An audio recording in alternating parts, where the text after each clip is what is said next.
अस्सलाम वालेकुम एवरीवन, बिस्मिल्लाहिर्रहमानिर्रहीम। उम्मीद है आप लोग सब खैरियत से होंगे, महफूज होंगे अपने घरों में। तो आपको ऑनलाइन लेक्चर से फ़ायदा हो रहा होगा, उम्मीद करते हैं। और आपको सब सब्जेक्ट्स के लेक्चर्स अच्छी तरह बखूबी कर बैठे हुए समझ आ रहे होंगे ये लेक्चर्स लेके। और हम उम्मीद ये करते हैं कि आपका टाइम जो है वो कम से कम वेस्ट हो, उसको किसी तरह हम पॉजिटिव वे से यूटिलाइज़ करें। और उसके लिए हम ये कोशिश कर रहे हैं कि आप घर बैठ के ऑनलाइन टाइम टेबल के अकॉर्डिंगली लेक्चर्स लें और आपका टाइम वेस्ट ना हो। तो ये हमारी कोशिश जारी है और उम्मीद यही करते हैं कि आप भी हमारे साथ चलेंगे। और जैसा कि आप जानते हैं कि हम चैप्टर नंबर 1 कंप्लीट कर चुके हैं और हमने लास्ट लेक्चर में चैप्टर नंबर 2 को स्टार्ट किया था। चैप्टर नंबर 2 है आपका वेक्टर्स एंड इक्विलिब्रियम के बारे में। और हमने लास्ट लेक्चर में वेक्टर्स के बारे में पढ़ा कि वेक्टर क्या हैं, वेक्टर और स्केलर में डिफरेंस पढ़ा था आपने। फिर उसके बाद आपने how to represent a vector symbolically and graphically, वो आपने चीज़ें पढ़ी थी। फिर रेक्टेंगुलर कंपोनेंट्स पढ़े थे, रेक्टेंगुलर कोऑर्डिनेट्स पढ़े थे आपने। फिर उसके बाद आपने डिस्कस किया था what is plane, what is space, plane क्या है, स्पेस क्या है, इन चीज़ों के बारे में आपने पढ़ा था। और स्पेस पे आपने एंड किया था टॉपिक को। तो वहाँ से ही हम अब टॉपिक को लेके चलते हैं। आपका यानी बेसिक कंसेप्ट्स ऑफ वेक्टर्स के बारे में आप पढ़ रहे हैं, ये उसका टॉपिक आर्टिकल नेम 2.1 चल रहा है आपका। और उसका आप सब टाइटल आप आगे पढ़ने लगे हैं। आप जहाँ से आपने एंड किया था लास्ट लेक्चर में, वहाँ से स्टार्ट करते हैं। तो ये है आपका चैप्टर नंबर 2 चल रहा है, वेक्टर्स एंड इक्विलिब्रियम। तो ये आपका बेसिक कंसेप्ट्स ऑफ वेक्टर्स। अब आपका जो आज पॉइंट है, थर्ड पॉइंट है एडिशन ऑफ वेक्टर्स हैं। यहाँ से आज आपने स्टार्ट करना है कि एडिशन ऑफ वेक्टर्स क्या है आपकी। एडिशन ऑफ वेक्टर्स, तो एडिशन ऑफ वेक्टर कैसे होती हैं? तो एडिशन ऑफ वेक्टर्स होती है आपकी हेड टू टेल रूल से। अब क्वेश्चन ये बनता है, define head to tail rule. Define head to tail rule, head to tail rule क्या है? तो हेड टू टेल रूल ये कहते हैं the head of the first vector coincides with the tail of second vector, and अगर आपके more than 3 vectors हों, more than 2 vectors हों, तब आप क्या करेंगे, सेम प्रोसीजर फॉलो करेंगे। And head of the second vector coincide with the tail of third vector and so on, then this rule is known as head to tail rule। head to tail rule, head to tail rule क्यों कहते हैं इसे? तो ये आपको बताता चलता हूँ। इधर देखिए आप। अब ये देखिए फॉर एग्जांपल, ये आपका ये ए वेक्टर है, ये आपका बी वेक्टर है। तो हेड टू टेल रूल क्या कहता है? अब ये देखिए एक वेक्टर में ये आपका, इसे कहते हैं टेल, और ये आपकी हेड है वेक्टर की। इसी तरह ये सेकंड वेक्टर है, ये उसकी टेल है, ये हेड है उसको। अब उसने क्या कहा है, आपको इधर शो करवाया गया, if head of the first vector की हेड हो और सेकंड वेक्टर की टेल हो। सेकंड वेक्टर की क्या होनी चाहिए? टेल होनी चाहिए। जब आप उन दोनों को मिला देंगे तो आपका वो वेक्टर्स ऐड हो जाएंगे। और मिलाना आपने कैसे? एंगल सेम होना चाहिए, जो उसका वेक्टर ए और वेक्टर बी के एंगल्स हों, उसी आपने शेप से, उसी एंगल से उनको मिलाना है। और मिलाना कैसे है कि फर्स्ट वेक्टर की जो हेड है वो सेकंड वेक्टर की टेल्स के साथ मैच कर रही हो। जैसे ये देखें, ये 2 वेक्टर्स हैं, अब इनको ऐड करना है तो ये इस तरह हो जाएंगे। ये आपका आ गया ए वेक्टर। इस वेक्टर को, सेकंड वेक्टर को उठा के आपने क्या करना है, उसकी टेल को फर्स्ट वेक्टर की हेड के ऊपर रख देना है। तो एंगल आपको वही होना चाहिए।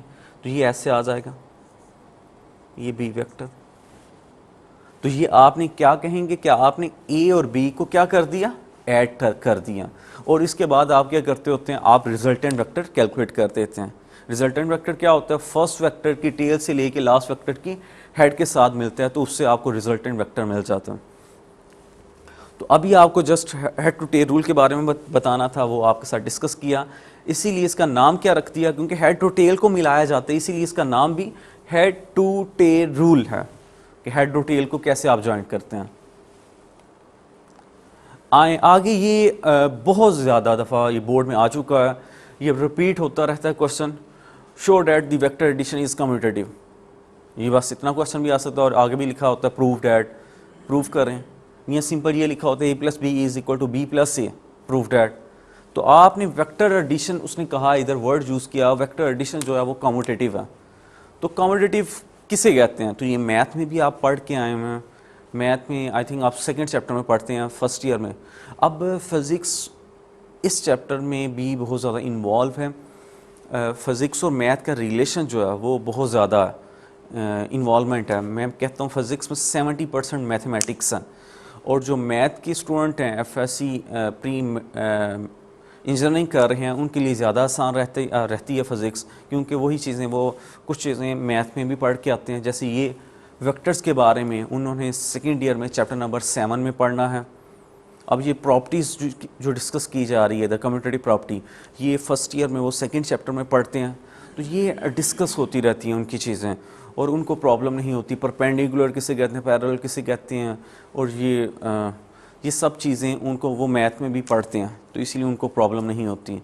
तो ज़्यादा एम्फेसाइज करना होता है प्री मेडिकल के स्टूडेंट्स के, क्योंकि वो मैथ से कट ऑफ हो चुके होते हैं। तो इधर मैं बता रहा था आपको कम्यूटेटिव प्रॉपर्टी किसे, ये आपके सामने जो लिखी हुई है a+b=b+a। अगर मैं वेक्टर का सिंबल ना लगाऊं तो ये आपका मैथ्स में भी है, इसे कम्यूटेटिव प्रॉपर्टी कहते हैं। अब इसने उसने लिखा a+b=b+a।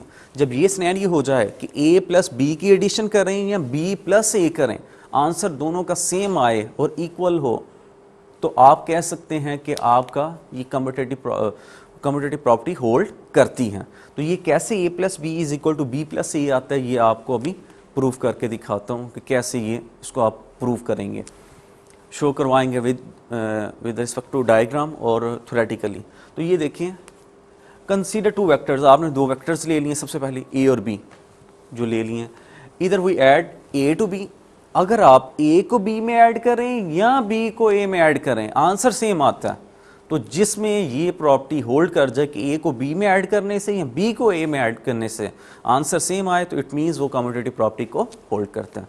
अब आ जाए डायग्राम के ऊपर, डायग्राम से आपको एक्सप्लेन करता हूँ। ये देखिए, जैसे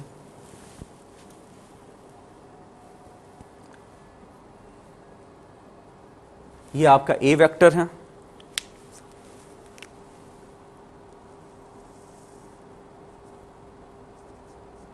ये आपका b वेक्टर है। आपने हेड टू टेल रूल पढ़ा है कि अगर ये a वेक्टर को मैंने लिखा, ये आपका a वेक्टर है, हेड टू टेल रूल कहता है joint the tail of second vector with the head of first vector. तो आपने सेकंड वेक्टर को उठाना है और फर्स्ट वेक्टर की हेड के ऊपर रख देना है। तो मैं ये करने लगा हूँ, मैंने उठाया b की टेल को, ये टेल को उठाया और a की हेड के ऊपर रख दिया।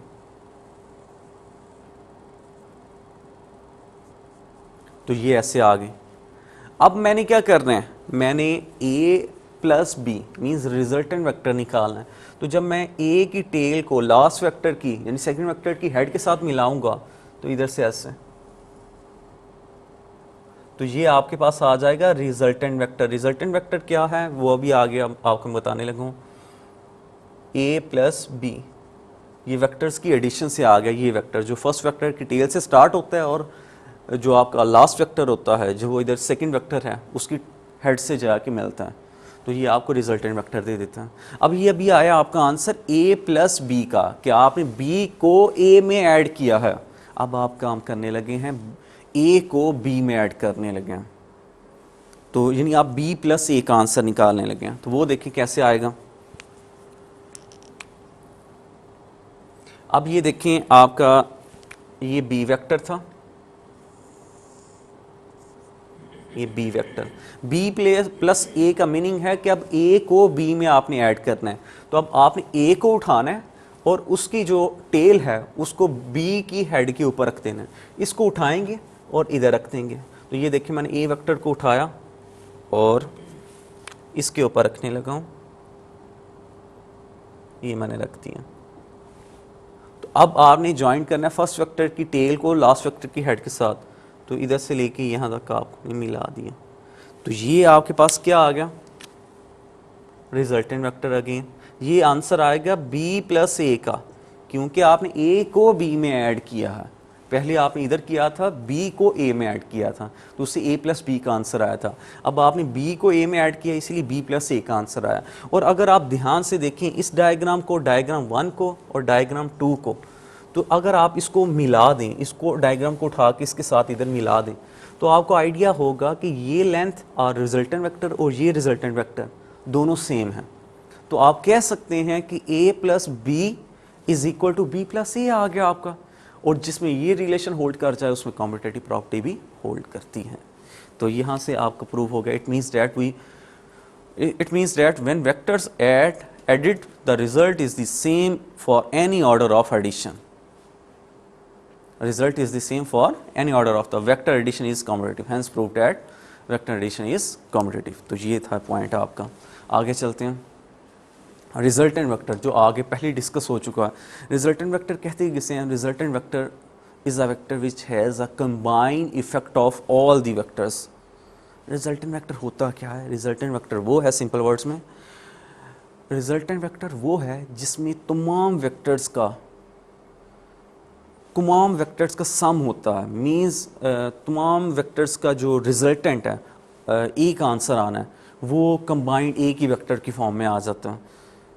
अब ये देखिए, इसमें रिजल्टेंट वेक्टर में आपके 2 वेक्टर्स भी हो सकते हैं, 3 भी हो सकते हैं, 4 भी हो सकते हैं, 2 और मोर देन 2 वेक्टर्स।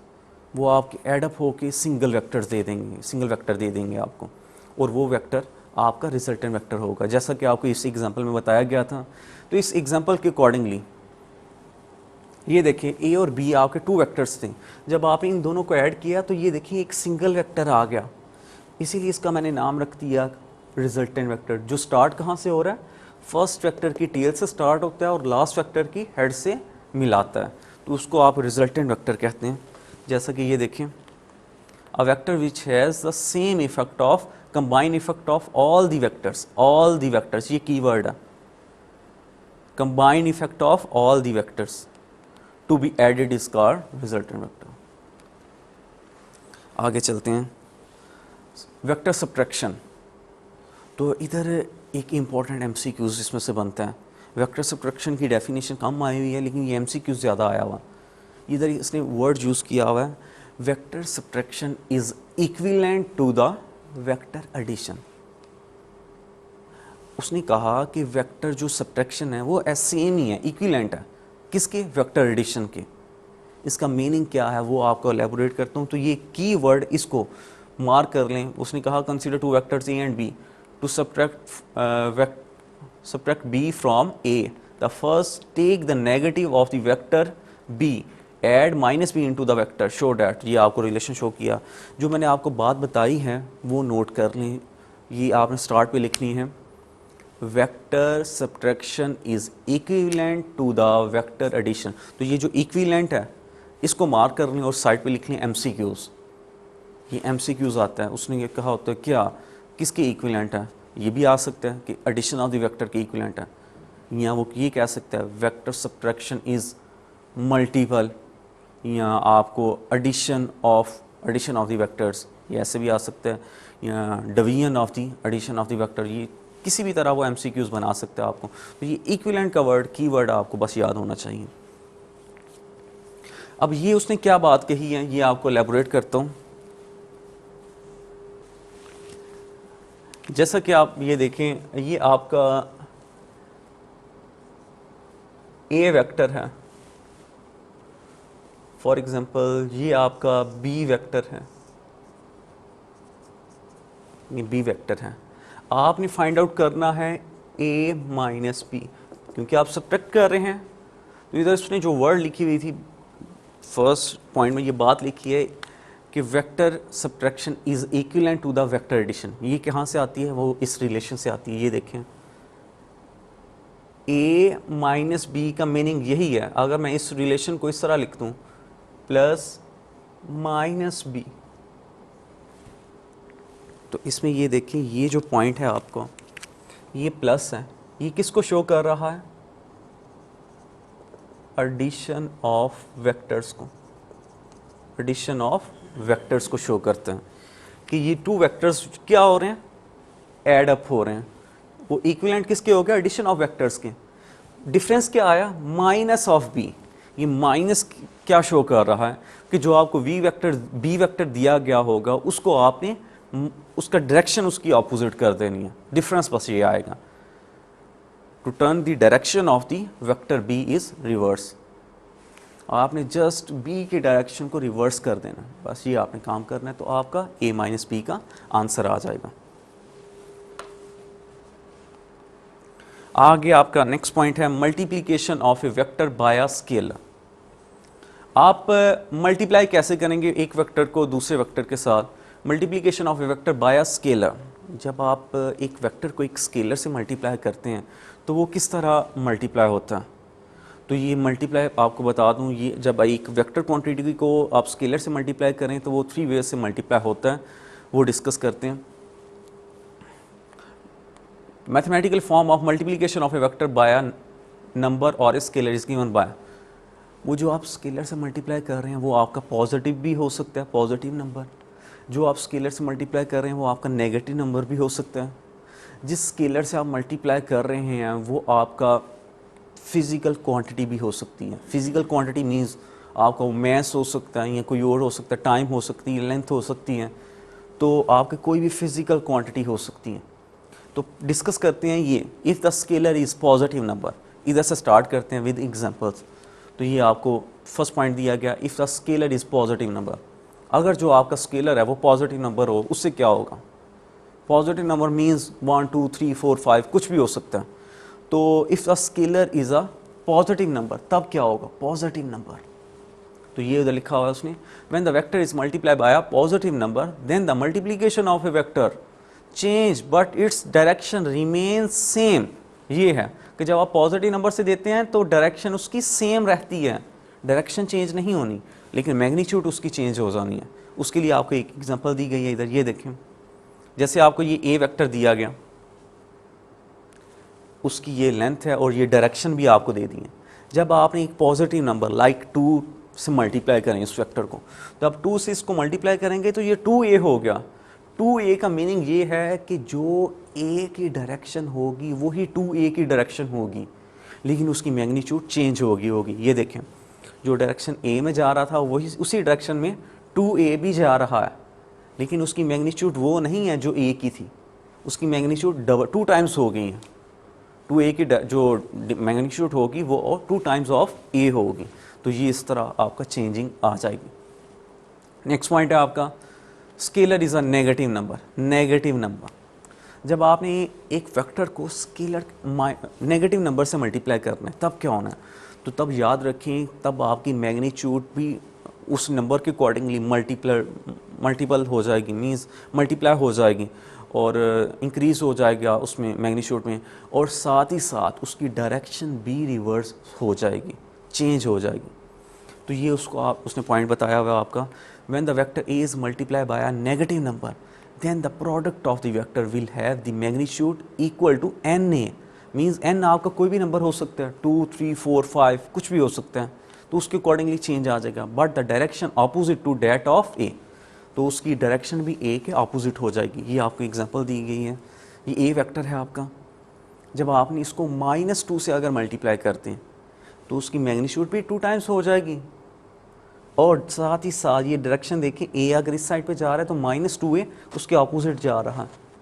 तो ये बात बता रहा है कि उसकी किस तरह डायरेक्शन है वो भी रिवर्स होगी और मैग्नीट्यूड में भी चेंज आएगा। कब आएगा? When the vector is multiply with the negative number. अब थर्ड केस डिस्कस करने जा रहे हैं। थर्ड केस है if scalar is a physical quantity. अगर आपका जो स्केलर है वो एक फिजिकल क्वांटिटी हो तब क्या होगा? तब याद रखें, जब आप एक स्केलर को एक फिजिकल क्वांटिटी के साथ एक वेक्टर को आप एक फिजिकल क्वांटिटी लाइक मैस के साथ मल्टीप्लाई करते हैं तो वो आपको एक नया वेक्टर दे देता है, नया वेक्टर आपको मिल जाता है। उसकी एग्जांपल क्या है? लाइक आप इधर आपको एक एग्जांपल दी हुई है, जैसे वेलोसिटी एक वेक्टर क्वांटिटी है, मैस एक फिजिकल क्वांटिटी है, वो एक स्केलर नंबर भी है। मींस मैस फिजिकल क्वांटिटी है, वेलोसिटी एक वेक्टर है, मैस एक फिजिकल क्वांटिटी है। अगर आप मैस को वेलोसिटी के साथ मल्टीप्लाई करें तो आपके पास एक नई वेक्टर क्वांटिटी आ जाती है जिसे हम कहते हैं मोमेंटम। तो ये वहाँ उधर उसकी एग्जांपल हो जाएगी। ये देखें, वेलोसिटी एक वेक्टर क्वांटिटी है, मैस एक फिजिकल क्वांटिटी है।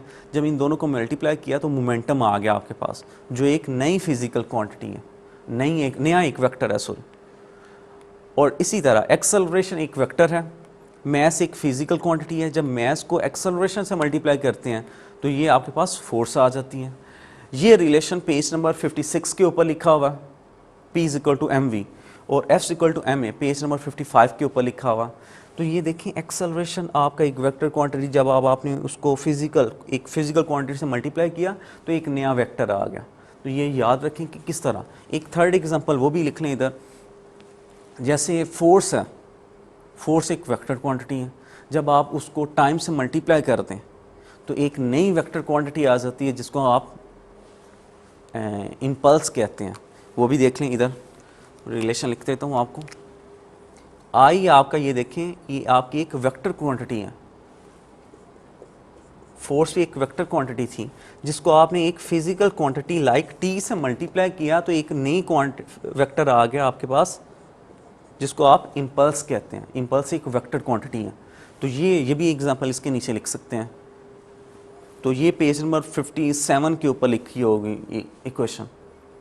तो ये आपको सारी मैं बुक से ही एग्जांपल्स दे रहा हूँ जो आपके टॉपिक से रिलेटेड होती हैं। तो ये आ गया scalar is a when if scalar is multiply with a physical quantity, ये आ गया। आगे चलते हैं। Unit vector. यूनिट वेक्टर क्या है? यूनिट वेक्टर वो वेक्टर है जो किसी भी वेक्टर की डायरेक्शन बताता है और इसकी मैग्नीट्यूड 1 होती है।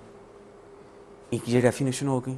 दूसरा है कि आपका unit vector it is a ratio of vector over its magnitude, कि यूनिट वेक्टर को में वेक्टर ऊपर और उसकी मैग्नीट्यूड नीचे आ जाती है।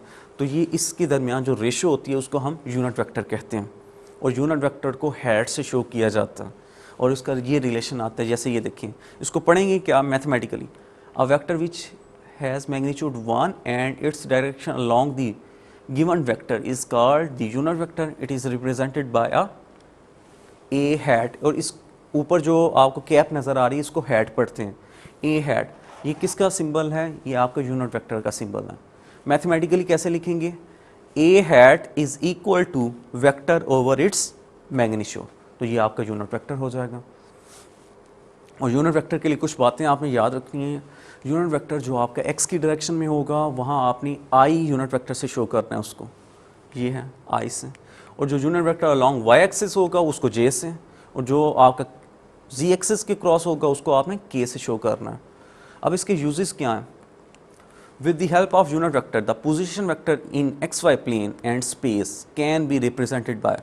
अगर आपने प्लेन में रिप्रेजेंट करना है तो आपको ऑलरेडी पता है कि आपके टू म्यूचुअली परपेंडिकुलर एक्सिस होती हैं, वो प्लेन बनाती हैं। तो उसमें आपके ये एक्स और वाई इन्वॉल्व होंगे और आप यूनिट वेक्टर को इस तरह लिखेंगे, एक्स आई हैट प्लस वाई जे हैट, इस तरह। और इसी तरह आर स्पेस में कैसे लिखेंगे? X I plus Y J plus Z K, इस फॉर्म में लिखे जाएंगे। और unit vector can be represented by the direction of the given vector R. इधर मैं कुछ आपको बातें बता दूं, जो सबसे ज़्यादा यूनिट वेक्टर यूज़ होते हैं इस फर्स्ट ईयर में भी और सेकंड ईयर में भी, उनमें आपकी एक आर यूनिट वेक्टर है और एक आपका एन यूनिट वेक्टर है। ये आर और एन में क्या डिफरेंस है? आर क्या बताता है? R unit vector R head show करेगा आर की डायरेक्शन को, और इसी तरह एन यूनिट वेक्टर किसको रिप्रेजेंट करेगा? किसी भी सरफेस का, किसी भी सरफेस के ऊपर जो नॉर्मल आप ड्रॉ करते हैं उसको आप कहते हैं एन यूनिट वेक्टर। जैसे ये अगर आपका प्लेन हो, ये जो आपको शीट आपको शो करवाई है, ये बोर्ड आप अज्यूम कर रहे हैं, ये आपकी शीट हो एक, अगर आपने इसकी डायरेक्शन बतानी हो, एन यूनिट वेक्टर बताना हो, तो वो हमेशा सेंटर से आउटवर्ड हो जाएगा, ये उसकी डायरेक्शन हो जाएगी। आपने प्लेन की डायरेक्शन बता दी, लाइक बोर्ड की मैंने अपनी डायरेक्शन बता दी, तो वो सेंटर से आउटवर्ड, ये एन यूनिट वेक्टर हो जाएगा। और आर की बतानी हो तो ऐसे, ये देखें फॉर एग्जांपल ये आपका आर है, आर वेक्टर। आपने बतानी हो आर की डायरेक्शन, तो वो कैसे बताएंगे? आर की डायरेक्शन में ये ऐसे, ये आपका आर यूनिट वेक्टर हो जाएगा। ये देखिए हैट मैंने ऊपर लगाई है और इधर मैंने वेक्टर का सिंबल लगाया है, तो ये आर की डायरेक्शन। और इसी तरह अगर प्लेन में बतानी हो, लाइक ये आपका प्लेन है, तो इसमें बतानी हो आपने डायरेक्शन, तो वो कैसे बतानी है, सेंटर से आउटवर्ड, तो ये आपका एन यूनिट वेक्टर ऐसे आ जाएगा। अब आगे आपका ये सारी आपकी डेफिनेशन है और एमसीक्यूज हैं, और आगे भी ये 2 डेफिनेशन और डिस्कस करने लगा हूँ आपके साथ। नल वेक्टर और ज़ीरो वेक्टर, बुक के ऊपर आपका लिखा हुआ है नल वेक्टर, और साथ ये भी लिखे हैं वर्ड ज़ीरो वेक्टर, क्योंकि सम टाइम आपको डेफिनेशन इस तरह पूछ ली जाती है, डिफाइन ज़ीरो वेक्टर, और स्टूडेंट्स कहते हैं ये तो बुक में है ही नहीं। तो नल वेक्टर और ज़ीरो वेक्टर ये सेम है। नल वेक्टर किसे कहते हैं, null vector has the zero magnitude and arbitrary direction. इसकी नल वेक्टर और ज़ीरो वेक्टर में मैग्नीट्यूड ज़ीरो होती है लेकिन डायरेक्शन आर्बिट्रेरी होती है। आर्बिट्रेरी किसे कहते हैं, किसी भी डायरेक्शन में हो सकती हैं। लाइक ये देखें, ये है ना, तो इधर से किसी भी डायरेक्शन में हो सकती हैं। It may be upward direction, आपकी लेफ्टवर्ड, राइटवर्ड, डाउनवर्ड, ये आपकी किसी भी डायरेक्शन में हो सकती है। तो ऐसे डायरेक्शंस को कहते हैं आर्बिट्रेरी। मैग्नीट्यूड ज़ीरो हो, मैग्नीट्यूड नहीं होनी, लेकिन डायरेक्शन किसी भी डायरेक्शन में भी जा सकता है, वो किसी भी डायरेक्शन में आप उसको अज्यूम कर सकते हैं। तो ऐसे वेक्टर को आप नल वेक्टर कहते हैं, नल वेक्टर और ज़ीरो वेक्टर। एग्जाम्पल क्या है, the sum of 2 vectors A and B equal to null vector. उसने कहा 2 वेक्टर्स का जो सम है वो आपका नल वेक्टर और ज़ीरो वेक्टर होगा, कब, when the 2 vectors have same magnitude and opposite direction. ये देखें इधर एग्जाम्पल्स हैं, ये आपका एक वेक्टर है, ये आपका सेकंड वेक्टर है बी वेक्टर। अगर आप इन दोनों को ऐड करें तो इन दोनों को ऐड करके आपके पास नल वेक्टर आ जाएगा। ये देखिए a प्लस बी, उसने कहा नल वेक्टर की इक्वेशन क्या लिखी है, the sum of 2 vectors a and b is equal to R null vector when a and b have same magnitude. और ये देखें इसकी मैग्नीट्यूड सेम है एंड डायरेक्शन ऑपोजिट, ए की डायरेक्शन राइटवर्ड है और ए की लेफ्टवर्ड है, तो फिर आपका क्या आ जाएगा, नल वेक्टर। और नल वेक्टर को ये मिस्टेक करते हैं स्टूडेंट्स इधर लिखते हुए, तो आपने इस चीज़ का मैं जो आप बताने लगा पॉइंट, इसको नोट करने और इसको मिस नहीं करना। आपने इसको यहाँ फिर बोल्ड कर दें, शो करवाएं नल वेक्टर। अगर आपने सिंपल लिखा ज़ीरो तो वो मिस्टेक है, इसको बोल्ड करें। एक ये मेथड है और एक सेकंड मेथड है ए प्लस बी, ऐसे ये ऐसे कर दें, वेक्टर का सिंबल लगा दें, तो ये मेथड है। ऐसे सिंपल ज़ीरो लिखा तो वो रॉन्ग हो जाएगा, आपकी मिस्टेक होगी, कंसिडर की जाएगी। तो इस तरह आपने लिखना है, तो इस बात का आपने यहाँ से ख्याल रखना है। ये आपका सेकंड लास्ट शॉर्ट क्वेश्चन था और ये last short question, equal vector. Equal vector किसे कहेंगे, equal vectors when 2 vectors have same magnitude and direction regardless of their initial point. उसने कहा कि इनिशियल पॉइंट मैटर नहीं करती है। ये इसका मीनिंग क्या है, इसको मैं डायग्राम से क्लियर करता हूँ आपको। ये देखें,